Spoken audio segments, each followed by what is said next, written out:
So as we talk about the budget, I mean, affordable housing has been something you've been continue Yes. to invest in. Tell me a Yes. little bit about what you're doing specifically to bolster that. Yeah, we have to do every single thing that we can, and this is from my budget address. We have to do everything that we can to build as much housing as we can, as fast as we possibly can.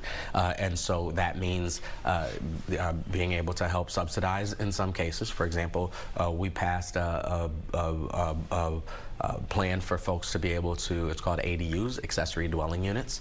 If you want to build a accessory housing in your backyard, you have the ability to do it.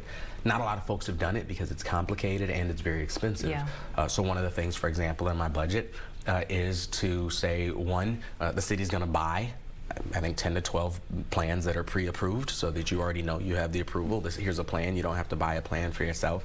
And then two, we also propose to the City Council that we'll actually subsidize some of that. One of the biggest expenses of it is just running utilities into the backyard or running utilities from the house into the backyard. And so to try to help folks kind of cover the cost of that, we have to build as much as possible. That's obviously a one-to-one kind of thing. Yeah. But then from there, we have big opportunities. I shared in my budget address that two of our most urgent challenges right now are pushing our momentum downtown. We'll have a big conversation about that later, and adding housing.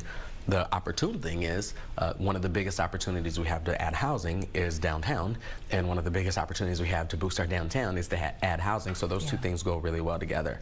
One of our core goals is taking some of those old office buildings in St. Paul and every suburb and every city across the planet.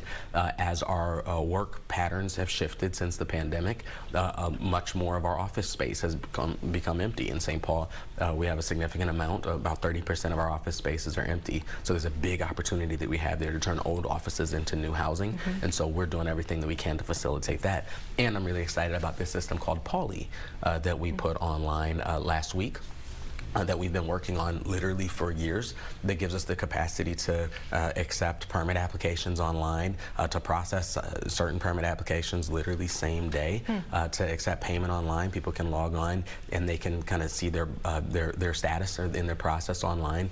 And for the first time ever, we have the capacity to even inspect some permits right online through like a camera phone. Oh, wow. And so that makes that process faster and smoother and less expensive. And so that's what I mean when I say everything that we can to build as much housing as we can, as much as possible. We're going to help bear some of the costs. We're going to revisit all of our policies and all of our processes to make it clear how much we welcome building and investment in this city. You also